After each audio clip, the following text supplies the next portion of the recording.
ക്ലാസ്സിലെ ഇക്കൊല്ലത്തെ കെമിസ്ട്രി അഥവാ രസതന്ത്രത്തിലേക്ക് എല്ലാ കുട്ടികളെയും സ്വാഗതം ചെയ്യുന്നു. നമുക്ക് ഇക്കൊല്ലം കെമിസ്ട്രിക്ക് നമുക്ക് 7 ചാപ്റ്ററാണുള്ളത്. ഒന്നാമത്തെ ടെക്സ്റ്റിനകത്ത് 4 ചാപ്റ്ററുകളും രണ്ടാമത്തെ ടെക്സ്റ്റിന് 3 ചാപ്റ്ററുകളും ഉള്ളത്. ഈ പൊതുവെ അധികം ബുദ്ധിമുട്ടുള്ള ചാപ്റ്റേഴ്സ് ഒന്നും ഇക്കൊല്ലം 10ാം ക്ലാസ്സിൽ സാധാരണ ഇല്ല. നമുക്ക് അതിൽ ഒന്നാമത് പഠിക്കേണ്ട പാഠം വളരെ സിമ്പിളാണ്. നമുക്ക് ആ പാഠഭാഗത്തേക്ക് കടന്നു പോകാം.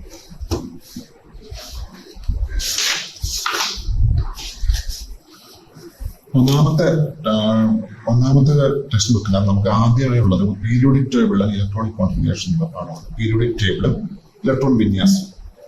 ഇത് നമ്മൾ നേരത്തെ പഠിച്ചിരുന്ന ഒരു പാഠത്തിന്റെ ഇലക്ട്രോൺ വിന്യാസത്തെ കുറിച്ച് നമ്മൾ നേരത്തെ ഒരു പാഠം പഠിച്ചിരുന്നു. അതിന്റെ ബാക്കിയാണ്. അടുത്ത പാഠം ഗ്യാസ് ലോസ് ആണ്. വാതക നിയമങ്ങളും മോൾ കൺസെപ്റ്റുമാണ്. പൊതുവെ 10ാം ക്ലാസ്സിൽ ചെറിയ ഒരു ബുദ്ധിമുട്ടുള്ള ഒരു പാഠമാണ് ഈ രണ്ടാമത്തെ പാഠം. മൂന്നാമത്തെ പാഠം റിയാക്ടിവിറ്റി സീരീസ് ആണ്, ഇലക്ട്രോ കെമിസ്ട്രിയാണ്. അത് വളരെ ബുദ്ധിമുട്ടൊന്നുമില്ല. നാലാമത്തെ പാഠം മെറ്റൽസിനെ കുറിച്ചാണ്. സെക്കൻഡ് പാഠത്തിൽ ഭൂരിഭാഗവും സെക്കൻഡ് ടെക്സ്റ്റിനകത്ത് ഭൂരിഭാഗവും ഓർഗാനിക് കെമിസ്ട്രിയെ കുറിച്ചുള്ളതാണ്. പിന്നെ നോൺ മെറ്റൽസിനെ കുറിച്ചൊക്കെ പഠിക്കാനുണ്ട്. അപ്പൊ നമുക്ക് ഒന്നാമത്തെ പാഠത്തിലേക്ക് നീങ്ങാം. കെമിസ്ട്രി.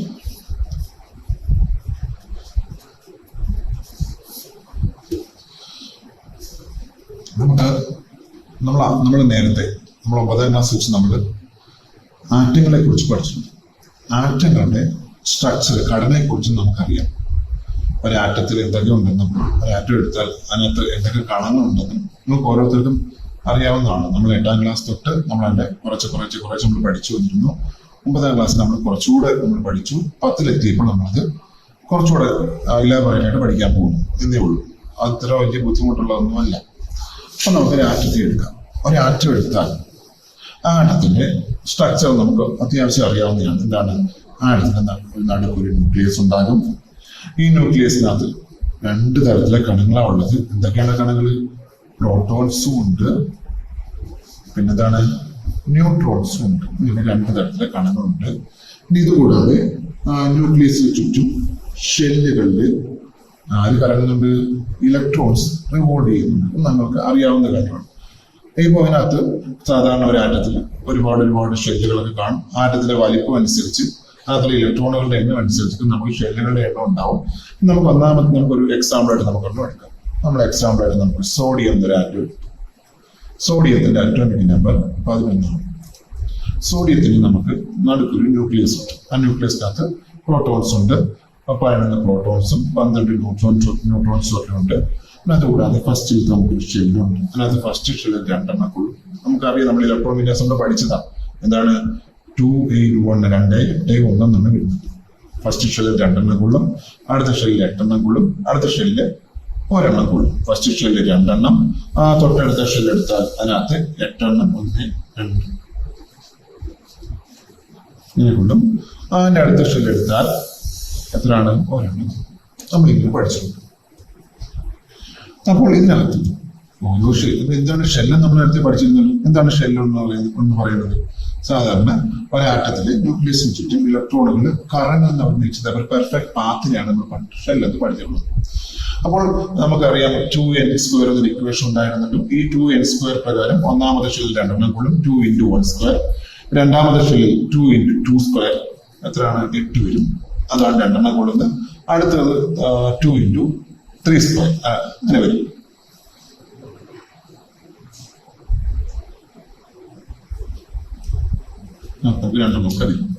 അങ്ങനെ നമ്മൾ പഠിച്ചിട്ടുണ്ട്. ഇനി നമ്മൾ എന്ത് പഠിക്കുന്നു? ഈ ഓരോ ഷെല്ലിനെ കൊള്ളുന്ന ഫസ്റ്റ് ഷെല്ലിൽ 2 എണ്ണേ കൊള്ളുന്നു. ഇലക്ട്രോൺസ് ഈ പറയപ്പെടുന്ന ഈ ഷെല്ലിൽ ഇലക്ട്രോൺസ് പറഞ്ഞ് ഇങ്ങനെ കറങ്ങിയാണ്. അടുത്ത ഷെല്ലിൽ 8 ഇലക്ട്രോൺസ് ആണ് കാണും. അതിന്റെ അടുത്ത ഷെല്ലിൽ 1 ഇലക്ട്രോൺ ഉണ്ട് കാണും. ഇനി മറ്റൊരു കാര്യം നമ്മൾ നേരത്തെ പഠിച്ച ഒരു കാര്യമുണ്ട്. എന്താണ്? ഈ ഷെല്ലിൽ കിടക്കുന്ന ഇലക്ട്രോൺസിനെല്ലാം എന്തുണ്ട്? എനർജി ഉണ്ട്. അടുത്ത ഷെല്ലിൽ കിടന്ന ഇലക്ട്രോണിന് എനർജി ഉണ്ട്. തൊട്ടടുത്ത ഷെല്ലിൽ കുറച്ചുകൂടെ എനർജി ഉണ്ട്. അപ്പൊ നമുക്ക് എവിടെയായിരിക്കും ഏറ്റവും എനർജി ഉള്ളത്? നമ്മൾക്ക് വേറൊരു ലോക നിയമം ഉണ്ടായിരുന്നു. എന്താണ്? ആകർഷണവും ഊർജവും തമ്മിലൊരു നിയമം നമ്മൾ നേരത്തെ പഠിച്ചിട്ടുണ്ട്. അതുപോലെ ലോക നിയമം എന്താണ്? ആകർഷണം കൂടിയാൽ ഊർജം കുറയും, ആകർഷണം കുറഞ്ഞാൽ ഊർജം കൂടും. അപ്പൊ അങ്ങനെയെങ്കിൽ നമുക്ക് എവിടെയായിരിക്കും ഏറ്റവും ആകർഷണം? നമുക്കറിയാം ഈ ന്യൂക്ലിയസിനുള്ളിൽ എന്തുണ്ട്? പ്രോട്ടോൺസ് ഉണ്ട്, ന്യൂട്രോൺസ് ഉണ്ട്. ഇതിൽ ഈ പ്രോട്ടോൺസിന്റെ ചാർജ് പോസിറ്റീവാണ്, ന്യൂട്രോൺസ് ചാർജ് നെഗറ്റീവ്. അങ്ങനെ വരുമ്പോൾ ന്യൂട്രോൺസ് ചാർജ് ഇല്ല, നെഗറ്റീവ് എന്നല്ല, ചാർജ് ഇല്ല. അങ്ങനെ വരുമ്പോൾ ഈ ന്യൂക്ലിയസിൽ ടോട്ടലി പോസിറ്റീവ് ചാർജ് അല്ലേ കാണുള്ളൂ, നെഗറ്റീവ് ചാർജ് കാണില്ലല്ലോ. അപ്പോൾ ഈ ന്യൂക്ലിയസിന്റെ ചാർജ് പോസിറ്റീവ് ആയിരിക്കും. അത് നമ്മുടെ 9ാം ക്ലാസ് ഉണ്ട്. ഇപ്പോൾ ഈ പോസിറ്റീവ് ചാർജ് ന്യൂക്ലിയസിന് ചുറ്റുമാണ് ഈ നെഗറ്റീവ് ചാർജുള്ള ഇലക്ട്രോണുകൾ കറങ്ങുന്നത് നമുക്ക് അറിയാം. അപ്പോൾ ഈ പോസിറ്റീവ് ചാർജ് ന്യൂക്ലിയസ് ഈ ഇലക്ട്രോണുകളെ അട്രാക്ട് ചെയ്യുന്നതിന് ആകർഷിക്കുന്നുണ്ടാവുമല്ലോ, ആകർഷിക്കുന്നുണ്ടാവും. ഈ ഓരോ ഇലക്ട്രോണിനെയും എന്ത് ചെയ്യുന്നുണ്ട്? പോസിറ്റീവ് ചാർജുകളെയും ഈ നമ്മുടെ ഷെല്ലുകളിലെ പോസിറ്റീവ് ചാർജുള്ള ഈ ന്യൂക്ലിയസ് ആകർഷിക്കുന്നുണ്ട്. അപ്പോൾ ഏറ്റവും ആകർഷണം എവിടെയായിരിക്കും? അകത്ത ഷെല്ലുകളിലായിരിക്കില്ലേ? ആയിരിക്കും. കുറച്ചുകൂടി ആകർഷണം കുറവായിരിക്കില്ലേ വെളിയിലെ ഷെല്ലുകളുള്ളത്? കുറച്ചുകൂടെ ആകർഷണം കുറവായിരിക്കും അടുത്ത ഷെല്ല്. അപ്പോൾ ഏറ്റവും ഊർജം കുറവ് എവിടെയായിരിക്കും? ഏറ്റവും ആകർഷണം കൂടിയ ഷെല്ലുകളിൽ ഇലക്ട്രോണുകൾക്കായിരിക്കും. കുറച്ചുകൂടി ഊർജം കൂടുതലായിരിക്കും അടുത്ത ഷെല്ല് ഇലക്ട്രോൺ. കുറച്ചുകൂടി ഊർജം കൂടുതലായിരിക്കും എന്താണ്? മൂന്നാമത്തെ ഷെല്ല് ഇലക്ട്രോൺ. ഇത് നമ്മൾക്ക് അറിവുള്ള കാര്യമാണ്. ഇങ്ങനെ ഇരിക്കട്ടെ. നമുക്ക് ഈ 2 ഇലക്ട്രോൺ ഇപ്പൊ നമ്മളെങ്ങനെ സാധാരണ ഒരു ആറ്റം വരയ്ക്കുന്നത്, നടുക്കൊരു ആറ്റത്തിന്റെ ഘടന വരയ്ക്കുന്നത്, അവിടെ ഒരു കോമ്പസ് എടുത്ത് നമ്മള് വട്ടത്തിലൊരു വട്ടം വരയ്ക്കുന്നു, അടുത്ത വട്ടം വരയ്ക്കുന്നു, അതിന്റെ അപ്പുറത്ത് അടുത്ത വട്ടം. അപ്പൊ അങ്ങനെയെങ്കിൽ ഈ ന്യൂക്ലിയസിൽ നിന്നും ഓരോ ഇലക്ട്രോണിലേക്കുള്ള ദൂരം, ഈ ഷെല്ലിൽ 2 ഇലക്ട്രോണാണ്, ഈ ദൂരം ഇതും ഒരുപോലെ ആയിരിക്കണമല്ലോ. നടുക്ക് ഭാഗം തന്നെ നമ്മൾ വരയ്ക്കണം. എങ്കിൽ അടുത്തതെടുത്താൽ ഈ ന്യൂക്ലിയസ് നടുക്കുന്ന ഇതിലേക്കും ഇതിലേക്കുള്ള ദൂരം ഒന്നാവണമല്ലോ, സെയിം ദൂരം ആവണമല്ലോ. ഇതിലേക്കുള്ള ദൂരം ഒരുപോലെ ആവണമല്ലോ, ആയിരിക്കണം. അങ്ങനെയെങ്കിൽ ഈ ന്യൂക്ലിയസിൽ നിന്നും ഈ 8 ഇലക്ട്രോൺ വെളിയിലെ ഷെല്ലുകളുണ്ടെങ്കിൽ ഓരോന്നിലേക്കുള്ള ദൂരം എന്തായിരിക്കും? ഒരേപോലെ ആയിരിക്കണം. ഒരേപോലെ ആയിരിക്കണമെങ്കിൽ ഇവരിലേക്കുള്ള ആകർഷണങ്ങളും ഒന്ന് തന്നെ ആയിരിക്കണം. ഒരേ ദൂരമെങ്കിൽ ഒരേ ആകർഷണമായിരിക്കണമല്ലോ. അപ്പൊ ഒരേ ആകർഷണമാണെങ്കിൽ എന്തായിരിക്കണം? ഇതിനകത്തുള്ള ഓരോന്നിന്റെയും ഊർജം സെയിം ആവണമല്ലോ. അപ്പോൾ ഈ സെക്കൻഡ് ഷെല്ല് നമ്മൾ എക്സാമ്പിൾ ആയിട്ട് എടുത്താൽ, ഈ സെക്കൻഡ് ഷെല്ലിലെ ഓരോ ഇലക്ട്രോണുകളിലേക്കും ഉള്ള ദൂരം ഒരുപോലെയാണ്. അങ്ങനെയെങ്കിൽ ഓരോ ഇലക്ട്രോണിനുമുള്ള ആകർഷണം ഒരുപോലെയാണ്. അങ്ങനെയെങ്കിൽ ഓരോ ഇലക്ട്രോണിന്റെയും ഊർജം തുല്യമായിരിക്കണം, വേണ്ടേ? പക്ഷേ നമ്മളിത് പരിശോധിച്ച് നോക്കണം. ഈ 8 ഇലക്ട്രോണുകളെ നമ്മളെടുത്ത് പരിശോധിച്ച് നോക്കിയാൽ, ഈ 8 ഇലക്ട്രോണുകൾ എന്നല്ല, ആറ്റത്തിലെ ഇപ്പൊ 11 ഇലക്ട്രോണുള്ള സോഡിയം ആണെങ്കിൽ അവളുടെ ഓരോ ഇലക്ട്രോണിനെ എടുത്ത് നമ്മൾ പരിശോധിച്ചാൽ നമുക്ക് ഒരിക്കലും തുല്യമായ എനർജിയുള്ള 2 ഇലക്ട്രോണുകളെ കണ്ടെത്താൻ സാധിക്കില്ല. ഓരോ ഇലക്ട്രോണിന്റെയും ഊർജ്ജം എന്തായിരിക്കും? ഡിഫറെന്റ്. അപ്പൊ 8 ഇലക്ട്രോൺ ഈ ഷെല്ലിൽ ഉണ്ടെങ്കിൽ ഈ ഷെല്ലിലെ 8 ഇലക്ട്രോണിനും എന്തായിരിക്കും? വ്യത്യസ്തമായ എനർജി ആയിരിക്കും. അപ്പോൾ ഈ 8 പേരും ന്യൂക്ലിയസിൽ നിന്നും ഒരേ അകലത്തിലായിരിക്കില്ല. നമ്മളിപ്പം വരച്ച പ്രകാരം എന്താണ്? ഈ 8 ഇലക്ട്രോണുകളും ന്യൂക്ലിയസിൽ നിന്നും ഒരേ അകലത്തിലാണ്. പക്ഷേ 8 ഇലക്ട്രോണുകളും യഥാർത്ഥത്തിൽ ഒരേ അകലത്തിലല്ല. അപ്പോൾ നമ്മൾ ഈ പഠിച്ച എന്താണ്? ഈ ഷെൽ സംവിധാനത്തിൽ എന്തൊക്കെയോ ചില പ്രശ്നങ്ങളുമായിട്ട് മനസ്സിലാക്കാം. അപ്പൊ നമ്മൾ ഇതുവരെ പഠിച്ച ആ ഷെൽ എന്നുള്ള നമ്മുടെ ഒരു കൺസെപ്റ്റിനകത്ത് ചെറിയ മാറ്റം. അപ്പോൾ നമ്മൾ പറയപ്പെടുന്ന ഷെൽ, ഊർജ്ജ നില എന്നുള്ളത് ന്യൂക്ലിയസിൽ നിന്നും ഒരു കൃത്യമായ അകലത്തിൽ ഇലക്ട്രോണുകൾ കറങ്ങുന്ന ഒരു പെർഫെക്റ്റ് പാത്ത് ആവണമെന്നില്ല. ഇങ്ങനെയാണെങ്കിൽ 8 ഇലക്ട്രോണുകൾ കറങ്ങുന്ന ഈ പാതയിൽ എല്ലാവർക്കും ഒരേ ഊർജ്ജം കാണുന്നത്. അപ്പൊ എന്തായിരിക്കും ഷെൽ? അപ്പൊ ഷെൽ എന്ന് പറഞ്ഞാൽ യഥാർത്ഥത്തിൽ എന്തല്ല, അങ്ങനെയല്ല. ഇലക്ട്രോണുകൾ ഇങ്ങനെ കറങ്ങുന്ന ഈ പെർഫെക്റ്റ് പാത്ത് ഒന്നും അല്ല. അപ്പൊ എന്താണ് ഷെൽ? ഷെൽ നമുക്ക് നോക്കാം. നമുക്ക് സാധാരണ ഒരു ആറ്റം എടുത്താൽ നടുക്കൊരു ന്യൂക്ലിയസ്, പ്രോട്ടോണൊക്കെ ഉണ്ടാവും. ഈ ന്യൂക്ലിയസിലുള്ള ഫസ്റ്റ് ഇലക്ട്രോൺ, ആദ്യത്തെ ഇലക്ട്രോണുകള് ഇപ്പൊ 2 ഇലക്ട്രോണുകൾ എക്സാമ്പിൾ ചുമ്മാ നമ്മൾ എഴുതണം, എക്സാക്ട് വാല്യൂ തന്നെ ചുമ്മാ എഴുതിയാണ്. അതൊന്നിന്റെ എനർജി 2.1 kJ. രണ്ടാമത്തേന് അടുത്തൊന്നിന്റെ 2.9, അടുത്ത ഒന്നിന് 4.6, അടുത്ത ഒന്നിന് 5.9. ഇങ്ങനെ നമ്മളതിനെ ആ കൈനറ്റിക് എനർജി കാണിച്ചാൽ ഫസ്റ്റിലത്തെ 2 ഇലക്ട്രോൺ ഇവിടെ വരാൻ ചാൻസ് ഉണ്ട്. ന്യൂക്ലിയസിന്റെ അടുത്തല്ലേ ഏറ്റവും ഊർജ്ജം കുറഞ്ഞു വരണ്ടേ. അങ്ങനെയൊക്കെ ന്യൂക്ലിയസിനോട് അടുത്തതാണ്. ആദ്യം ഇവിടെ എവിടെയാണ്. അടുത്ത ഒരാളോ 2.9 കുറച്ചുകൂടെ അങ്ങനെയായിരിക്കും. അപ്പോൾ ഫസ്റ്റ് ഈ മേഖലയിൽ എവിടെയെങ്കിലും ആയിരിക്കും ഫസ്റ്റ് 2 ഇലക്ട്രോൺ വരുന്നത്. ഇതിങ്ങനെ സറൗണ്ടിങ് ഇങ്ങനെ എന്താണ് ഒരു സ്ഫെറിക്കൽ ഷേപ്പ് പോലെ ആയിരിക്കും. ഇങ്ങനെ ന്യൂക്ലിയസിൽ നിന്നും ഒരു കൃത്യമായ അകലം. അടുത്ത 4.6 ഈ 2 ഇലക്ട്രോൺ കഴിഞ്ഞാൽ അടുത്തുള്ള കുറച്ച് മേഖല ഈ ഒരാളിവിടെ കാണും. തൊട്ട് കുറെ വരണമെന്നില്ല, തൊട്ടപ്പുറത്തെ സൈഡിലൊക്കെ ആവാം. അടുത്ത 5.9 കുറച്ചുകൂടെ അപ്പുറത്ത്. അടുത്തുണ്ടെങ്കിൽ കുറച്ചുകൂടെ വാല്യൂ കൂടി 6.9 മറ്റാണ് കുറച്ചുകൂടെ അങ്ങനെ. ഇങ്ങനെ ഇലക്ട്രോൺസ് പല കാണപ്പെടും. അപ്പൊ ഈ കാണപ്പെടുന്ന ഈ ഫസ്റ്റിലത്തെ ഇത്ര ഏരിയ നമ്മൾ എന്ത് വിളിച്ചു? ഫസ്റ്റ് ഷെൽ എന്ന് വിളിക്കും. സെക്കൻഡ് ഈ രണ്ടാം ഭാഗത്ത് ഇത്രയും അടുത്ത ഒരു 8 ഇലക്ട്രോൺസ് കാണപ്പെടുന്ന സെക്കൻഡ് മേഖലയെ നമ്മൾ എന്ത് വിളിക്കുന്നത്? 8ആണ്. ഫസ്റ്റിലത്തെ 2 അടുത്ത 8 കാണപ്പെടുന്ന ഈ സെക്കൻഡ് മേഖലയെ നമുക്ക് എന്ത് വിളിക്കാം? Second shell. First shell, second shell. അടുത്ത് ഇനി കുറച്ച് എണ്ണുണ്ടെങ്കിൽ അത് അടുത്ത ഭാഗത്തുണ്ട്. അതിനെ നമുക്ക് എന്ത് വിളിക്കാം? തേർഡ് ഷെൽ എന്ന് വിളിക്കാം. അപ്പോൾ ഷെൽ അഥവാ ഓർബിറ്റൽ എന്ന് പറഞ്ഞാൽ നമ്മൾ ഈ നേരത്തെ കണ്ട കണക്ക് ഇങ്ങനെ ഇലക്ട്രോൺസ് ഇങ്ങനെ കറങ്ങുന്ന ഒരു പ്രത്യേക പാത റോഡെന്ന് പറയും. പകരം ഈ ന്യൂക്ലിയസിന് ചുറ്റും ഇലക്ട്രോൺസ് എന്ത് ചെയ്യാം? ഇത്രയും മേഖലയിൽ എവിടെയെങ്കിലും കാണപ്പെടാം. ചിലപ്പോൾ ഇത് കുറെ ആവണമെന്നില്ല, അപ്പുറത്തെ സൈഡിലായിരിക്കാം. നമ്മളൊരു ബോൾ കൊടുത്താൽ ആ ബോളിന്റെ നമ്മുടെ അത് ന്യൂക്ലിയസ് ആയിട്ട് എടുത്താൽ അതിനെ ഇപ്പുറത്തെ സൈഡിലൊക്കെ വരുമല്ലോ. അപ്പോൾ ഇങ്ങനെ ഇലക്ട്രോൺസ് ഇതിന് എത്ര ദൂരത്തിൽ എവിടെയെങ്കിലും കാണും. അപ്പോൾ ഇതാണ് ഷെൽ. എന്താണ് ഷെല്ല്? ഒരാറ്റത്തിലെ ന്യൂക്ലിയസ് ചുറ്റും ഇലക്ട്രോൺസിനെ കാണപ്പെടാൻ സാധ്യതയുള്ള മേഖലകളാണ്, ഒരു ഏരിയയാണ് ഷെൽ. അത് ഒരു കൃത്യമായ ഒരു ഫിസിക്കൽ എൻറ്റിറ്റിയോടുകൂടി ഇല്ല, അത് ഫിസിക്കലി നമുക്ക് കാണാനൊന്നുമില്ല. പക്ഷേ ഇത്രയും മേഖലയിൽ എവിടെയെങ്കിലും ഇത് കാണപ്പെടാം, ഇലക്ട്രോൺസ് കാണപ്പെടാൻ സാധ്യതയുണ്ട്. തേർഡ് ഷെൽ എന്ന് പറഞ്ഞാൽ ഇത്രയും ഈ അടുത്ത 8 കഴിഞ്ഞാൽ അടുത്ത ഇലക്ട്രോൺസ് ഇത്രയും കാണപ്പെടുന്ന അപ്പുറത്തേക്ക്. നമ്മളിപ്പോ ഇങ്ങനെ പഠിക്കാനുള്ള എളുപ്പം നമ്മൾ വല വരച്ചതും വലയൊന്നും അല്ലത്. എന്താണ്? ഇത് പല ഡയറക്ഷനായിരിക്കും കാണും. പക്ഷെ ദൂരം, ഈ ഇലക്ട്രോൺ എപ്പോഴും ഇവിടെ നിന്നൊരു ദൂരം ഉണ്ടെങ്കിൽ ആ ദൂരം എപ്പോഴും പാലിച്ചിരിക്കും. അത് ഒരിക്കലും അടുത്തോട്ട് വരികയോ അകന്ന് പോവുകയോ ചെയ്യില്ല. ഇപ്പൊ ഇവിടെ ഇലക്ട്രോൺ ഉണ്ടെങ്കിൽ ആ ഇലക്ട്രോൺ ഈ ഒരു ദൂരത്തിലാണെങ്കിൽ ഓരോ സെക്കൻഡിലും അത് കറങ്ങുന്നുണ്ടെങ്കിലും അതെന്താണ്? ഈ ദൂരം എപ്പോഴും അത് പാലിച്ചിരിക്കും.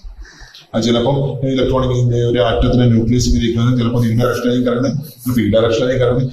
ഏത് ഡയറക്ഷനിൽ കറങ്ങിയാലും ഈ ദൂരം അത് പാലിച്ചു. അടുത്ത ഇലക്ട്രോൺ കുറച്ചുകൂടെ അകന്ന ഡയറക്ഷനായി അങ്ങനെയാണെങ്കിൽ അത് എപ്പോഴും ആ ഡയറക്ഷൻ പാലിക്കും. ഒരിക്കലും ഇപ്പൊ ഈ ആറ്റത്തിലെ ഇലക്ട്രോണുകൾ തമ്മിൽ ഒരിക്കലും കൂട്ടിമുട്ടാനൊരു സാധ്യതയില്ല. അതിന് കാരണം ഇവരെപ്പോഴും ഒരു പെർഫെക്റ്റ് പാത, ഒരു കൃത്യമായ പാത പാലിച്ചിരിക്കുന്നു എന്നതുകൊണ്ടാണ്. അപ്പോൾ നമ്മൾ ഇതുവരെ പഠിച്ച ആറ്റത്തിന്റെ സ്ട്രക്ചറിലെ ഷെല്ലുകൾ എന്നുള്ള നമ്മൾക്കുണ്ടായിരുന്ന ഒരു കൺസെപ്റ്റില് ചെറിയ മാറ്റം നമ്മൾ ഈ കൊല്ലം വെച്ച് വരുന്നുണ്ട്. നമ്മൾ പുതിയ രീതിയിൽ നമ്മളിനി നമ്മളെ ഉൾക്കൊള്ളണം. ഇതാണ് ഷെല്ലുകൾ.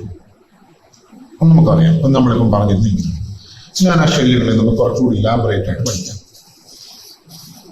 നമ്മൾ പറഞ്ഞു ഫസ്റ്റ് ന്യൂക്ലിയസ്, ഒരു ആറ്റം എടുത്തു, ന്യൂക്ലിയസിനാണ് അടുത്ത ന്യൂക്ലിയസ് ഉണ്ട്. ഫസ്റ്റിലത്തെ കുറച്ച് ഭാഗം ഫസ്റ്റ് ഷെൽ, പിന്നെയുള്ള കുറച്ച് ഭാഗം അടുത്ത ഷെൽ, പിന്നെയുള്ള കുറച്ച് ഭാഗം അടുത്ത ഷെൽ.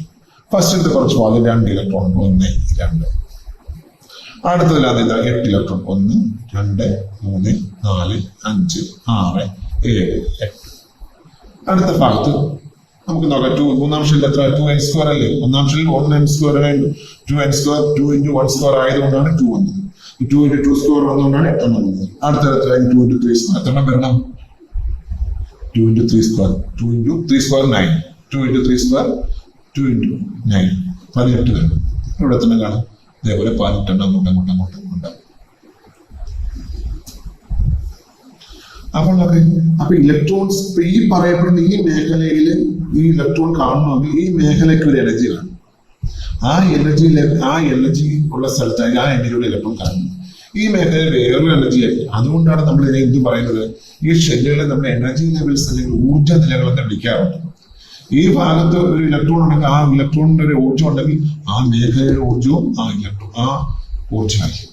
അതുകൊണ്ട് നമ്മൾ ഷെല്ലുകളെ എന്ത് വിളിക്കാറുണ്ട്? എനർജി ലെവൽസ് എന്ന് വിളിക്കാം. നമുക്ക് അടുത്ത പഠിക്കാനുള്ളത്. അപ്പൊ നമ്മൾ കണ്ടു, നമ്മൾ നേരത്തെ കണ്ടപ്പോൾ നേരത്തെ ഉള്ള പോലെ നമ്മുടെ ഈ ഇലക്ട്രോൺ ഇങ്ങനെ കറങ്ങുന്ന ഒരു പാത എന്നൊക്കെ നമ്മൾ പറഞ്ഞിരുന്നു. പക്ഷെ ഇവിടെ അതല്ല,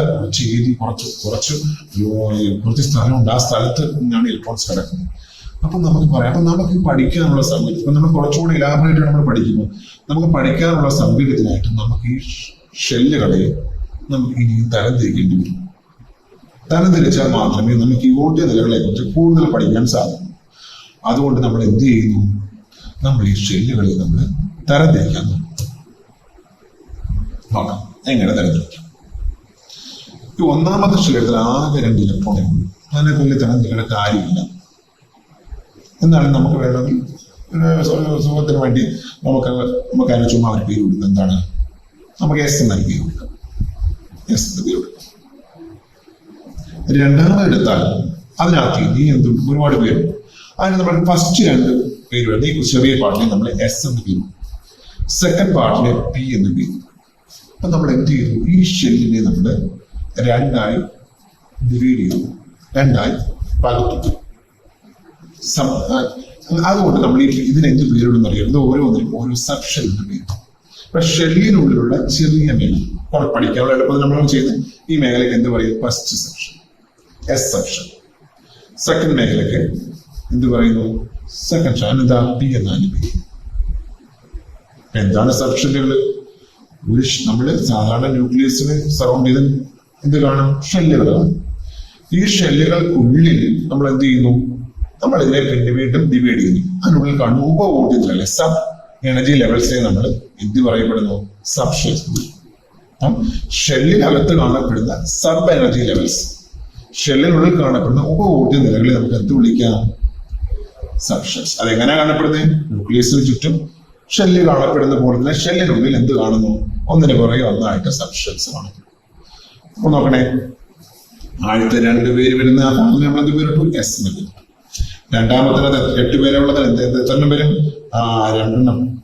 2 വരുന്ന ഫസ്റ്റ് ഭാഗത്തിന് എസ് എന്നും അടുത്ത ഭാഗത്തിന് നമ്മൾ എന്ത് പേരിട്ടു, പി എന്ന് പേര്. വന്നൊരു പേരിട്ടു കെ. ഫസ്റ്റ് നമ്മൾ കെ ഷെൽ എന്ന് വിളിക്കുന്നു, രണ്ടാമത്തേന് നമ്മൾ എൽ ഷെൽ എന്ന് വിളിക്കുന്നു.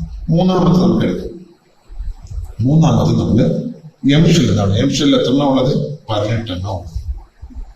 നമ്മൾ എസിൽ എത്ര ഇലക്ട്രോണാണ് ഉള്ളത്? 2 ഇലക്ട്രോണാണ്.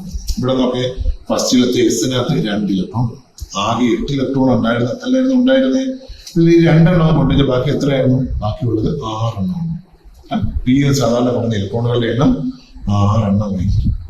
ഇനി നമുക്ക് എം എടുക്കാം. എമ്മിൽ 18 ഇലക്ട്രോൺ ഉണ്ട്. എമ്മിന്റെ ഫസ്റ്റ് പാർട്ടിനെ, മൂന്നാമത്തെ ഷെല്ലിന്റെ ഫസ്റ്റ് പാർട്ടിനെ നമ്മൾ എന്താണ്, എസ് എന്ന് പേര്. എത്രണ്ണം കൊള്ളുവായിരിക്കും? 2 എണ്ണം.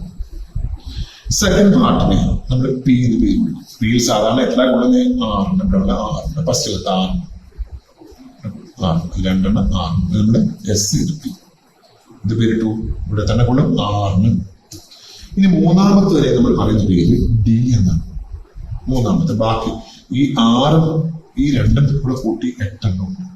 ബാക്കി എത്ര ഉണ്ട്? 18 8 കുറച്ചാൽ ഡിയിൽ എത്ര എണ്ണം കൊള്ളും? 10 എണ്ണം. അടുത്തതാണ് എന്താ? N shell. K L M N shell.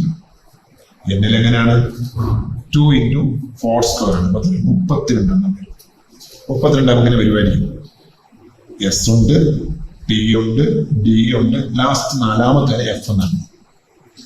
S 2 electron കൂടും, പി 6 ഇലക്ട്രോൺ കൂടും, ഡി 10 ഇലക്ട്രോൺ കൂടും. നമുക്കറിയാം ഇപ്പോൾ എത്രയായി? 6 2 8 10 18 32 ആവുള്ളൂ. അപ്പം അടുത്തതിൽ എന്ത് കാണും? 14. 32 ആവണമെങ്കിൽ 14 വേണം. അപ്പോൾ ഇങ്ങനെയാണ് സബ് ഷെല്ലുകളിൽ ഇലക്ട്രോൺ അറിയുന്നത്. K shell, L shell, M shell, N shell. K ഷെല്ലിനുള്ളിൽ എത്ര എണ്ണം ഉണ്ട് ഇലക്ട്രോൺസ്? 2 എണ്ണം. അതുകൊണ്ട് അതിനൊരു സബ് ഷെല്ലിൽ സാധിക്കത്തുള്ളൂ 2. എൽ ഷെല്ലിൽ 8 ഇലക്ട്രോൺ ഉണ്ട്. ആ എൽ ഷെല്ലിനെ നമ്മൾ എന്ത് ചെയ്തു? 2 ആക്കി മാറ്റും. എന്തൊക്കെയാ? 2 സബ് ഷെല്ല്, എസ് സബ് ഷെല്ലും പി സബ് ഷെല്ലും. ഇത്ര ആദ്യത്തിൽ 2 കൊള്ളുന്നു, അടുത്തതില് 6. മൂന്നാമത്തതാണ് എം. എമ്മിൽ 18 ഇലക്ട്രോൺ ആണ്. അതിനെ നമ്മൾ എന്ത് ചെയ്യുന്നു? 3 സബ് ഷെല്ലാക്കി മാറ്റും.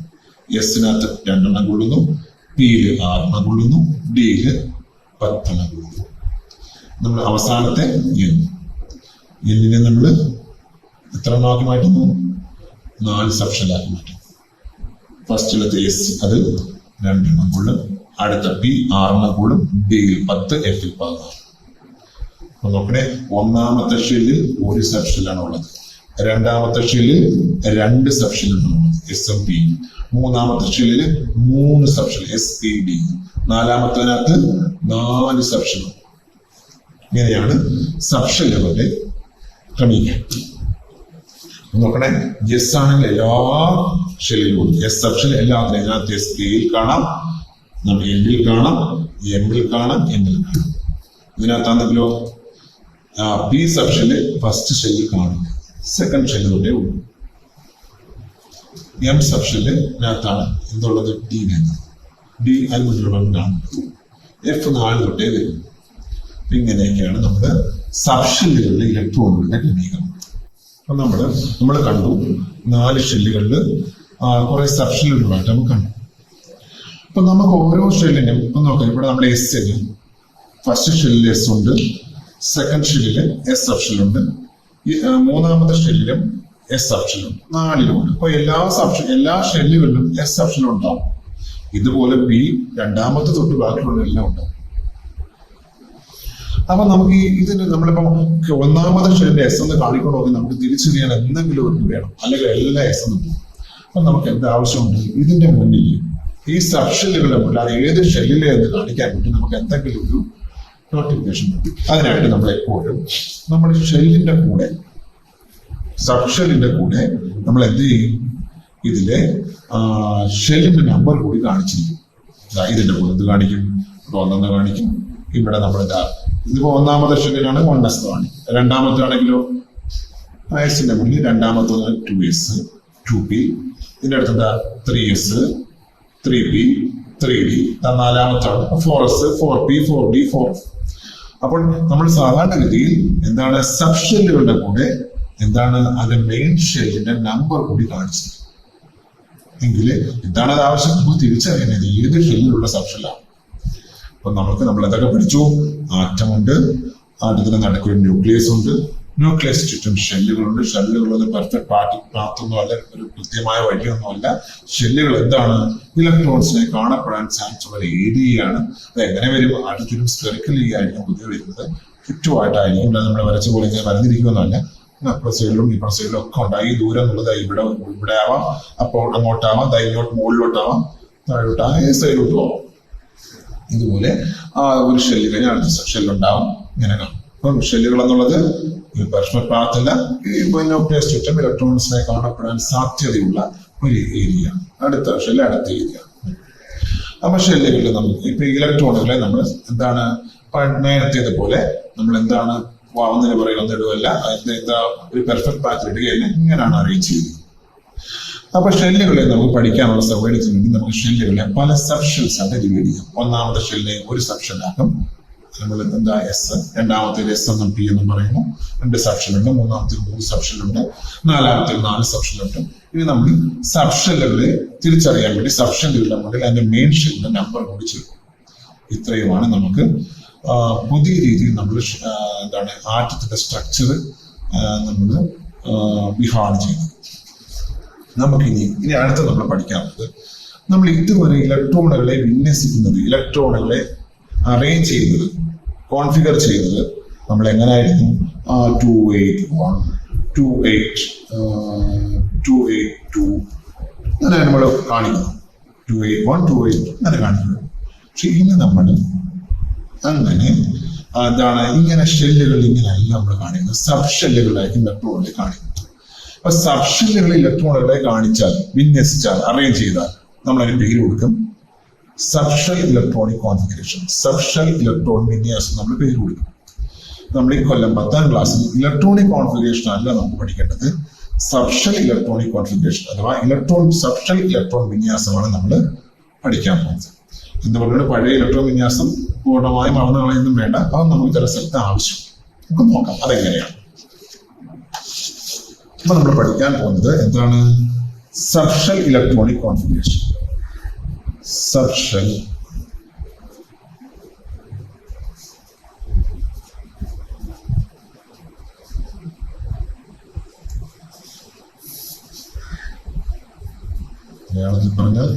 subshell ഇലക്ട്രോൺ വിന്യാസം ഇങ്ങനെ പറഞ്ഞു. നമുക്ക് നോക്കാം എങ്ങനെ ചെയ്യാം. നമുക്കറിയാം, നമുക്ക് പീരിയോഡിക് ടേബിളിൽ ഒരുപാട് ആറ്റങ്ങളുണ്ട്. അപ്പൊ അവര് പീരിയോഡിക് ടേബിളിൽ ഓർഡർ ഒന്നാമത്തെ ആള് ആരാണ്? ഒന്നാമത്തെ ആള് ഹൈഡ്രജനാണ്. നമുക്ക് ഇലക്ട്രോൺ വിന്യാസം എഴുതണമെങ്കിൽ നമ്മൾ ഇലക്ട്രോണിക് കോൺഫിഗറേഷൻ എഴുതാൻ നമുക്ക് എന്താണ് ആവശ്യം? അതിന്റെ അറ്റോമിക് നമ്പറാണ് ആവശ്യം. നമുക്ക് നോക്കാം. ഹൈഡ്രജന്റെ അറ്റോമിക് നമ്പർ ഒന്നാണ്. അപ്പൊ ആകെ ഹൈഡ്രജൻ എത്രയേ ഉള്ളൂ? ഒരു ഇലക്ട്രോൺ അല്ലേ ഉള്ളൂ. നമുക്കറിയാം ഒന്നാമത്തെ ഷെൽ എടുത്താൽ എന്താണ് അതിൽ എന്താ ഉള്ളത്? ഒരു സബ്ഷെൽ മാത്രമേ ഉള്ളൂ. ഇതാണ് എസ് സബ്ഷെൽ. അതിന്റെ പേരെന്താ? ഒന്നാമത്തെ എസ്, 1s. നമുക്ക് ആ 1s നമ്മൾ നിറയ്ക്കും. നമുക്ക് നോക്കാം എങ്ങനെ എഴുതും. 1s. എത്ര ഇലക്ട്രോൺ? ഒരു ഇലക്ട്രോൺ. ആ ഇലക്ട്രോണുകളുടെ എണ്ണം നമുക്ക് ആ മോളിൽ കാണിക്കും. 1s1. അപ്പൊ ഹൈഡ്രജന്റെ എന്ത് കഴിഞ്ഞു? സബ്ഷെൽ കോൺഫിഗറേഷൻ കഴിഞ്ഞു. നമുക്ക് രണ്ടാമത്തെ ആളെ എടുക്കാം. രണ്ടാമത്തെ ആള് ഹീലിയമാണ്. ഹീലിയത്തിന്റെ അറ്റോമിക് നമ്പർ 2 ആണ്. നമ്മൾ എഴുതുമ്പോൾ എങ്ങനെ എഴുതും? ഫസ്റ്റിലത്തെ സബ്ഷെല്ലെല്ലാം നിറയ്ക്കാൻ പറ്റുള്ളൂ. 1s. എത്ര ഇലക്ട്രോൺ ഉണ്ട്? 2 ഇലക്ട്രോൺ. 1s2 കാണിക്കും. ഇനി നോക്കാം. നമ്മൾ 1s1 എടുത്ത് എന്താ 1s1 എടുത്ത് ഫസ്റ്റിലത്തെ ഷെല്ലിലെ സബ്ഷെല്ല് 1s ആണ്. അവർ ഒരു ഇലക്ട്രോൺ മാത്രമേ ഉള്ളൂ. അതുകൊണ്ട് 1s1 കാണിച്ചു. രണ്ടാമത്തെ എന്താണ്? ഹീലിയമാണ്. ഹീലിയത്തിന്റെ അറ്റോമിക് നമ്പർ 2 ആണ്. 2 ഇലക്ട്രോണുണ്ട്. അത് ഒന്നാമത്തെ നിറയ്ക്കാൻ വേണ്ടി മാത്രമേ ഉള്ളൂ. അതുകൊണ്ട് നമ്മൾ അവിടെ നിറച്ചു 1s2 കാണിച്ചു. ഇനി മൂന്നാമത്തെ ആളെ നമുക്ക് എടുക്കാം. അതിന്റെ പേര് ലിഥിയം. ഫസ്റ്റിലത്തെ 2 ഇലക്ട്രോൺ നമ്മൾ എവിടെ നിറയ്ക്കും? എസ് എത്രണ്ണേ കൊള്ളുള്ളൂ? 2 ഇലക്ട്രോണേ എസിന് കൊള്ളുള്ളൂ. അതുകൊണ്ട് എന്ത് കൊടുക്കും? ഒന്നാമത്തെ എസിനകത്ത് 2 എണ്ണം നിറച്ചു. അപ്പൊ തീർന്നു. ഇനി അടുത്ത എന്താ? തീർന്നില്ലല്ലോ, 3 ഇലക്ട്രോൺ ഇല്ലയോ? അപ്പൊ നമ്മൾ എന്ത് ചെയ്യും? അടുത്ത ഇലക്ട്രോണിനെ നമ്മൾ എങ്ങോട്ട് നിറയ്ക്കും? രണ്ടാമത്തതിനകത്തുള്ള എസിൽ നിറയ്ക്കും. അപ്പൊ എന്ത് വരും? 2s. എത്രണ്ണം നിറയ്ക്കുന്ന? ഒരെണ്ണം. 1s2 2s1. നമ്മൾ അപ്പൊ ലിഥിയത്തിന്റെ ഇലക്ട്രോണിക് കോൺഫിഗറേഷൻ നമ്മൾ ചെയ്ത് കഴിഞ്ഞു. നമ്മൾ ഇതിന്റെ ഇടയ്ക്ക് വേണമെങ്കിൽ കോമ ഇടാതിരിക്കാൻ കുഴപ്പമില്ല. ഇനി നാലാമത്തെ ആളെ എടുക്കാം. നാലാമത്തെ ആള് ബെരിലിയമാണ്. Atomic number 4. നമുക്ക് നോക്കാം. ഫസ്റ്റിലത്തെ എസിനകത്ത് നമ്മൾ എന്ത് ചെയ്യുന്നു? രണ്ടെണ്ണം നിറയ്ക്കും. 1s2. രണ്ടാമത്തെ എസ് നമ്മൾ എടുക്കുന്നു. അടുത്തുള്ളത് രണ്ടാമത്തെ എസ് അല്ലേ? അതിനകത്ത് നമ്മൾ എന്ത് ചെയ്യുന്നു? 2 നമ്മൾ നിറയ്ക്കും. രണ്ടാമത്തെ എസിനകത്ത് 2 നിറയ്ക്കാവുന്നത്. ഇപ്പൊ 2 2 4. ഇനി നമുക്ക് അടുത്തത് എടുക്കാം. അടുത്തത് 5 ബോറോണാണ്. Atomic number 5. ഇപ്പൊ എത്രയാണ്? ഒന്നാമത്തെ സബ്ഷെൽ എടുക്കുന്നു. 1s2. രണ്ടാമത്തത് എസ് ആണ്. 2 എസിനകത്ത് തന്നെ കൊള്ളും. 2 എണ്ണല്ലേ കൊള്ളുള്ളൂ. അപ്പൊ 2 2 4ആയി. പക്ഷെ നമുക്ക് തീർന്നു. ഒന്നുകൂടെ ഉണ്ട് 5. അപ്പൊ നമ്മൾ എന്ത് ചെയ്യുന്നു? 2 എസ് 2 ഇനി ആരും എടുക്കണം? 1s എടുത്തു കഴിഞ്ഞു. എസ് രണ്ടാമത്തെ എസ് കൊടുത്തു. ഇനി രണ്ടാമത്തെ പി നമ്മൾ എടുക്കും. 2p. ഇപ്പൊ 2pയിൽ അടുത്തൊന്നും 2p 1 അപ്പൊ നോക്കണേ. 2 2 2 4 1 5. അപ്പോൾ നമ്മൾ കണ്ടു. നമ്മൾ 1 തൊട്ട് 5 വരെ ഉള്ളതിന്റെ എന്തെഴുതി? സബ്ഷെൽ ഇലക്ട്രോൺ വിന്യാസം നമ്മളിവിടെ എഴുതി. വളരെ ബുദ്ധിമുട്ടുള്ള കാര്യമൊന്നുമല്ല. നമുക്ക് ഒരു കാര്യം അറിഞ്ഞിരുന്നാൽ മതി. എന്താണ്? എസ് സബ്ഷെല്ലിൽ 2 ഇലക്ട്രോണും, പിയിൽ 6ഉം, ഡിയില് എത്രയാണ്? 10ഉം, എഫിനകത്ത് 14ഉം കൊള്ളൂ എന്നുള്ള കാര്യം നമ്മൾ വ്യക്തമായിട്ട് അറിഞ്ഞിരിക്കണം. അറിഞ്ഞിരുന്നാൽ മാത്രമേ നമുക്ക് ചെയ്യാൻ പറ്റുള്ളൂ. അതുപോലെ ഒന്നാമത്തെ ഷെല്ലിൽ ഒരു സബ്ഷെല്ലേ ഉള്ളൂ. രണ്ടാമത്തെ 2 സബ്ഷെല്ലുണ്ട്, എസും പിയും. മൂന്നാമത്തിനകത്ത് 3 സബ്ഷെല്ലുണ്ട്, എസും പിയും ഡിയും. ആ കാര്യം വ്യക്തമായിട്ട് അറിഞ്ഞിരിക്കണം. അപ്പൊ നമ്മൾ 1 തൊട്ട് 5 വരെ ഉള്ളതിന്റെ നമ്മൾ എഴുതി കഴിഞ്ഞു. നിങ്ങൾ നോട്ട്ബുക്ക് എഴുതി പഠിക്കണം. നമ്മളിത് എഴുതി പഠിച്ചാൽ മാത്രമേ മനസ്സിൽ നിൽക്കത്തുള്ളൂ. പറയണം. അപ്പൊ തന്നെ പേരിൽ എഴുതുക. 1s2 2s2 നമ്മൾ പറഞ്ഞുകൊണ്ട് എഴുതും. അതുപോലെ ബോറോൺ 1s2 2s2 2p1. നമുക്കിത് ഇത്രയൊന്നുമല്ല. നമ്മൾ ഭൂരിഭാഗം എണ്ണത്തിന്റെയും നമുക്കൊരു 30 വരെയെങ്കിലും കൂടുതൽ എഴുതാറുണ്ട്. നമുക്ക് എഴുതേണ്ടതുണ്ട്. അങ്ങനെ എഴുതി നമുക്ക് പൂർണ്ണമായിട്ട് ചെയ്യാൻ പറ്റണമെന്നുണ്ടെങ്കിൽ നമ്മൾ ഇതിപ്പം തൊട്ടുള്ളതിന്റെ നമ്മൾ എന്ത് ചെയ്യണം? പറഞ്ഞെഴുതി പോകണം. എങ്കിൽ മാത്രമേ നമുക്ക് മനസ്സിൽ നിൽക്കത്തുള്ളൂ. അല്ലെങ്കിൽ നമുക്ക് എവിടെയെങ്കിലൊക്കെ തെറ്റാം. യഥാർത്ഥത്തിൽ കെമിസ്ട്രിയിലെ ഏറ്റവും ബുദ്ധിമുട്ട് കുറഞ്ഞൊരു പാഠമാണ് ഒന്നാമത്തെ പാഠം. നമുക്ക് ബാക്കി നോക്കാം. ഇത് എല്ലാവരും എഴുതി പഠിക്കണം. ഇനി നമുക്ക് അടുത്ത ആളെ എടുക്കാം. 6ാമത്തെ ആള്. ആരാണ് ആറാമത്തത്? അറ്റോമിക് നമ്പർ 6 കാർബൺ ആണ്. കാർബൺ നമുക്ക് എടുക്കാം 1s2 2s2. ഇനി നമ്മൾ എവിടെ വരെ 2p1 വരെയല്ലേ നമുക്ക് ആയിരുന്നു. ഇപ്പൊ രണ്ടാമത്തെ പിയിൽ നമുക്ക് എത്ര കൊള്ളും? രണ്ടാമത്തെ പിയിൽ നമുക്ക് പിയിൽ എത്ര ഉണ്ടാവുന്നേ? രണ്ടാമത്തെ ഏതൊന്നിന്റെ പി സബ്ഷൽ എടുത്താലും നമുക്ക് എന്താണ് അതിനകത്ത് 6 എണ്ണം കൊള്ളും. ഇപ്പൊ രണ്ടാമത്തെ പിയിലും എത്ര കൊള്ളും? 6 എണ്ണം. 2ന്റെ പിയിലും 3ന്റെ പിയിലും 4ന്റെ പിയിലും എത്ര കൊള്ളുന്ന ഇലക്ട്രോണാണ്? 6 എണ്ണം. അപ്പോൾ നമ്മുടെ ഒന്നിലെങ്കിൽ 2 എടുത്തു, ഇതിൽ 2 എടുത്തു, ഇനി എത്ര എണ്ണം വേണ്ട? 2 2 4 2 6. അപ്പോൾ ഇവിടെ എന്ത് വരും? 2p2 വരും. ഇപ്പോൾ 2 + 2 + 2 6. ഇനി നമുക്ക് അടുത്ത കണ്ടല്ലോ ചെയ്യുന്ന മനസ്സിലായി. നമ്മൾ നോട്ട്ബുക്കിനകത്ത് നമ്മൾ എഴുതും കാർബൺ 6 എഴുതിയിട്ട് നമ്മൾ എന്ത് എഴുതും? 1s2 2s2 2p2 ഇനി നമ്മൾ പറഞ്ഞെഴുതി പോകും. അപ്പൊ അങ്ങനെ എഴുതി പോയാൽ നമുക്ക് മനസ്സിലാക്കും. ഇനി 7ാമത്തെ ആളെ നമുക്ക് എടുക്കും. അറ്റോമിക് നമ്പർ 7 ആരാണ്? 7? നൈട്രജനാണ്. നോക്കാം. നൈട്രജൻ എന്താ വരും? 1s2 2s2 2p എന്ത് വരും? ഓക്കെ, ഇവിടെ 2 2 4. ഇനി എത്ര കൂടെ വേണം? 3 കൂടെ വേണം. 2p3. പിയിൽ നമുക്ക് എത്ര വരെ കൊള്ളിക്കാൻ സാധിക്കും? പിയിൽ നമുക്ക് 6 വരെ കൊള്ളിക്കാൻ നമുക്ക് സാധിക്കും. മനസ്സിലായല്ലോ? ഇത് നിങ്ങൾ എഴുതി നോട്ട്ബുക്കില് നമ്മൾ ഈ വീഡിയോ ഇപ്പൊ നമ്മുടെ ഇപ്പോഴത്തെ ക്ലാസ് കേട്ടോണ്ടെങ്കിൽ നിങ്ങൾ ഒരു നോട്ട്ബുക്ക് എടുത്ത് എഴുതി വെക്കുന്നത് നല്ലതാണ്. നമ്മൾ 7 വരെ എഴുതിയിട്ടുണ്ടാകുമെന്ന് തോന്നുന്നു. അപ്പൊ 8ാമത്തെ ആൾ ആരാണ്? 8ാമത്തെ ആള് ഓക്സിജനാണ്. ഓക്സിജൻ നമുക്ക് നോക്കാം. നമ്മൾ എന്ത് പഠിച്ചിരുന്നു? ഒന്നാമത്തെ S1s2 2s2 2p നമ്മൾ എത്രയായി? 2 2 4. ഇത് 8 ഇലക്ട്രോൺ ഉണ്ട്. ഇപ്പൊ എത്ര കൂടി വേണം? 4 2p4. നമുക്ക് 6 വരെ നിറയ്ക്കാം. അതുകൊണ്ട് മുന്നോട്ട് പോകാം. 9ാമത്തെ ആളെ എടുക്കുന്നു. 9ാമത്തെ ആൾ ഫ്ലൂറിനാണ്. എന്ത് വരുന്നു? 1s2 2s2 2p5 ഇതില് 2 + 2 4 + 5 ആണ് 9. അതുകൊണ്ട് 2p5 എന്ന് കാണിക്കാം. ഇനി നമുക്ക് അടുത്ത ആളെ എടുക്കാം. അടുത്ത ആള് അറ്റോമിക് നമ്പർ 10 നിയോൺ ആണ്. അറ്റോമിക് നമ്പർ 10 നമ്മൾ എഴുതുന്നു. ഒന്നാമത്തെ 1s2 2s2 2p എത്ര കൂടെ വേണം? 4 6 10 2p6.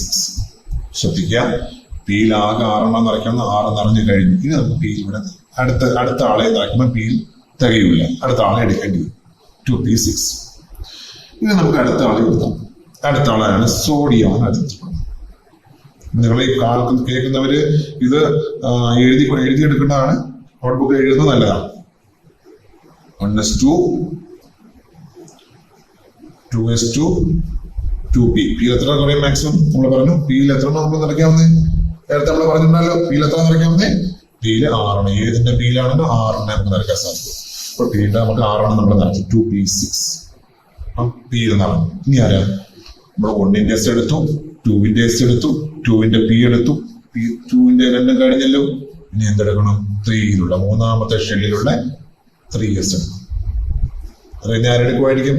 3p എടുക്കുമായിരിക്കും. ഉണ്ടല്ലോ. അപ്പോ നമ്മൾ എന്ത് ചെയ്യുന്നു? 2p കഴിഞ്ഞാൽ അടുത്ത സബ്ഷെല്ലിലോട്ട് പോവാം. 3s എത്ര കൂടി? ഇതാ 2 2 4 10 11 ഒന്നുകൂടെ 10 ഒന്നുകൂടെ ചേരുമ്പോൾ 11 3s1. മനസ്സിലായി കാണുമല്ലോ. 1s2 2s2 2p6 3s1 ഇങ്ങനെ പറഞ്ഞു തന്നെ എഴുതാം. അടുത്ത ആളെ എടുക്കാം. അടുത്ത ആളാണ് മഗ്നീഷ്യം.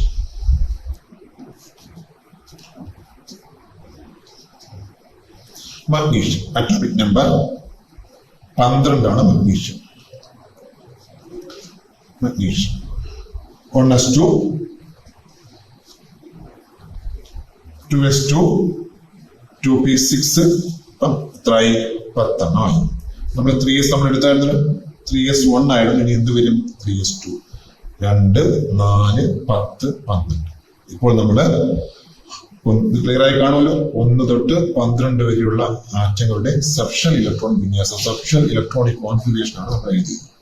ഇത് കൃത്യമായിട്ടും ഇത് ചെയ്ത് നമ്മൾ എല്ലാവരും നോട്ട്ബുക്കിൽ ഇത് എഴുതി പഠിക്കണം. അങ്ങനെ സബ്ഷൽ ഇലക്ട്രോൺ വിന്യാസം എല്ലാ കൊല്ലവും പരീക്ഷയ്ക്ക് ചോദിക്കാറുള്ളത്.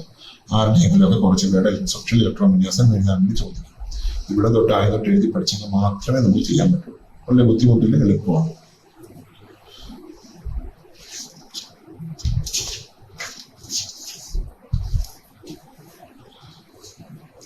നമ്മൾ അടുത്താണ് എഴുതി കഴിഞ്ഞിട്ടുണ്ടെങ്കിൽ അടുത്താണ് ചെയ്യാം. അടുത്താണ് 13ാമത്തെ അറ്റോമിക് നമ്പർ 13. അലൂമിനിയാണ് അറ്റോമിക് നമ്പർ 13. പിന്നെ 10ാം ക്ലാസ്സിലെ കുട്ടികളെ സംബന്ധിച്ച് നിങ്ങൾ ശ്രദ്ധിക്കേണ്ട വേറൊരു കാര്യം, നിങ്ങൾ പീരിയോഡിക് ടേബിള് കൃത്യമായിട്ട് കാണാൻ പഠിക്കണം. നിങ്ങൾ കാണാൻ അറിഞ്ഞിരിക്കേണ്ടതാണ്. ചില പരീക്ഷകൾ തരാറുണ്ട്, എന്നാൽ പോലും പീരിയോഡിക് ടേബിൾ നിങ്ങൾക്ക് അറിയണം. അതിന് ടെക്സ്റ്റിന്റെ പുറകെടുത്താൽ ടെക്സ്റ്റിന്റെ പുറകിൽ പീരിയോഡിക് ടേബിൾ ഉണ്ടായിരിക്കും. നമ്മൾ അറ്റ്ലീസ്റ്റ് ഒരു 10-40 വരെയെങ്കിലും കാണാൻ പഠിച്ചു വെച്ചേക്കണം. കാരണം നമുക്ക് ചോദിക്കുന്ന പരീക്ഷയ്ക്ക് ചോദിക്കുന്ന എപ്പോഴും സാർവത്രികമായിട്ട് ചോദിക്കുന്നതാണ് ഈ മേഖല എവിടെയാണ്. ഒരു 21 തൊട്ട് 30 വരെയുള്ള മേഖലകളെല്ലാം വാല്യൂ എന്തെങ്കിലുമൊക്കെ ചോദിക്കും. അപ്പൊ ആ മേഖല കൃത്യമായിട്ട് അറിഞ്ഞിരിക്കണം. അതുകൊണ്ട് 40 വരെ പഠിച്ചു വെക്കുന്നതാണ് നമുക്ക് സേഫ്. പീരിയോഡിക് ടേബിൾ നമ്മുടെ ടെക്സ്റ്റ് ഉണ്ടെങ്കിൽ നമ്മുടെ ടെക്സ്റ്റിന്റെ പുറവശത്തുണ്ടാവും, അല്ലെങ്കിൽ ടെക്സ്റ്റിന്റെ ഉള്ളിലും ഉണ്ടാവും. അപ്പൊ നമുക്ക് നോക്കാം. Atomic number 13 aluminium. എന്ത് വരും? 1s2 2s2 2p6. അറിയാവുന്നതുപോലെ ആദ്യം 1ന്റെ എസ് എടുത്തു, 2ന്റെ എസും 2ന്റെ പിയും എടുത്തു. ഇനി 3ന്റെ എസ് നമ്മൾ എടുത്തു. എന്താണ്? 3s2. ഇപ്പൊ എത്രയായി കാണും? 2 4 10 12 ഇനി എന്താണ്? 13 ഇലക്ട്രോൺസ് ഉള്ളത് നമ്മൾ അടുത്തിടും. അപ്പൊ 3ന്റെ എസ് അങ്ങോട്ട് കഴിഞ്ഞാൽ പിന്നെ അടുത്ത ആളാരാ? നിങ്ങൾ ആലോചിച്ചു. 3ന്റെ എസ് കഴിഞ്ഞാൽ 3യുടെ എസ് കഴിഞ്ഞാൽ അടുത്ത ആളാ? 3യുടെ പി ആണ്. മൂന്നാമത്തെ പി നമ്മൾ എടുക്കുന്നു, 3p. അപ്പൊ എന്ത് വരുന്നു ഇവിടെ? 3p1 ഉണ്ടല്ലോ. 1s2 2s2 2p6 3s2 3p1. അപ്പോൾ 13 ഇലക്ട്രോൺ ആയി. ഇനി നമുക്ക് 14ാമത്തെ ആളെ എടുക്കാം. 14ാമത്തെ ആളാണ് സിലിക്കൺ. Atomic number 14 silicon. ഇവിടെ സിലിക്ക എന്ന് പറയുന്ന മണലുണ്ട്, സിലിക്കൺ ഡയോക്സൈഡ്, അതിനുള്ളിൽ കാണപ്പെടുന്ന മെറ്റൽ. ഈ സിലിക്കൺ ഓക്സൈഡ് ആണ് മണൽ. നമുക്ക് നോക്കാം. 1s2 2s2 2p6 3s2. എത്രയായി? 2 4 10 12. 14ാമത് വേണ്ടത് എത്രയായി? മൂന്നാമത്തെ പി എടുത്തു, 3p2. പിയിൽ നമുക്ക് 6 വരെ നിറയ്ക്കാം, അതുകൊണ്ട് കുഴപ്പമില്ല. 3p2. അപ്പോൾ നമ്മുടെ സിലിക്കണിന്റെ കാര്യം കഴിഞ്ഞു. ഇനി നമ്മൾ പഠിക്കാനുള്ളത് എന്താണ്? ഫോസ്ഫറസ് ആണ്. ഫോസ്ഫറസിന്റെ അറ്റോമിക് നമ്പർ 15 ആണ്. 1s2 2s2 2p6 3s2 3p. നോക്കാം. 2 4 10 12. 15 ആവണം. എത്ര വേണം? 12 3 15. അതുകൊണ്ട് 3p3. ഇനി നമ്മൾ ചെയ്യാനുള്ളത് സൾഫർ ആണ്. Atomic number 16 sulphur 16. എന്ത് വരും? 1s2 2s2 2p6 6 4 2 4 10 ഇനി നമുക്ക് മൂന്നാമത്തെ എടുത്തു. 3s2 3p. എത്രയാണ് പിയിൽ കൊള്ളുന്നത്? 6 കൊള്ളാമല്ലോ. അതുകൊണ്ട് നമ്മൾ എത്ര ഇപ്പം 10 12 16 4 കൂടി വേണം. അതുകൊണ്ട് 3p4. അപ്പം സൾഫർ ക്ലിയർ ആയല്ലോ. അടുത്തത് നെക്സ്റ്റ് 17 അറ്റോമിക് നമ്പർ 17 ക്ലോറിൻ ആണ്. ഇങ്ങനെ എഴുതും. 1s2 2s2 2p6 3s2 3p. എത്ര വരും നോക്കാം. നമുക്കിനി 17 ഉള്ളത്. 10 കഴിഞ്ഞു. 12 എത്ര വരണം? 12 5 17. അതുകൊണ്ട് 3p5. ഒരു കാര്യം ഓർക്കുക, പിയിൽ മാക്സിമം എത്ര നിറയ്ക്കാം? 6 വരെ നിറയ്ക്കാം. അപ്പൊ അടുത്ത ഒന്നും കൂടി നിറയ്ക്കാം. നമുക്ക് 18ാമത്തെ ആളെ എടുക്കാം. അതാണ് ആരാണ്? Atomic number 18 argon. 1s2 2s2 2p6 3s2 3p. എത്ര വരും? നമുക്കറിയാം 3p5 ആണ്. അപ്പൊ അടുത്ത എന്തായിരിക്കും? 3p6 ആയി. അങ്ങനെ നോക്ക്. 2 4 10 12 12 6 18. അപ്പൊ നമ്മുടെ പീരിയോഡിക് ടേബിളിലെ നമ്മൾ 18 വരെയുള്ള എലമെന്റ്സിനെ മൂലകങ്ങളുടെ സബ്ഷൽ ഇലക്ട്രോൺ വിന്യാസം നമ്മൾ എഴുതി പഠിച്ചു കഴിഞ്ഞു. ഇത് എഴുതി വൃത്തിയായിട്ട് എഴുതി പഠിച്ചാൽ മാത്രമേ നമുക്ക് ബാക്കി ഭാഗം പഠിക്കാൻ പറ്റുള്ളൂ. നമ്മൾ കെമിസ്ട്രിയുടെ സബ്ഷൽ ഇലക്ട്രോൺ വിന്യാസം എന്ന പാർട്ടിന്റെ ആദ്യ ഭാഗം നമ്മൾ കംപ്ലീറ്റ് ചെയ്ത് കഴിഞ്ഞു. ഇത്രയും നിങ്ങൾ പഠിച്ചെടുത്താൽ മാത്രം നമുക്ക് ഇതിന്റെ കൂടുതൽ ഭാഗങ്ങളിലേക്ക് നമുക്ക് പോകാൻ സാധിക്കും.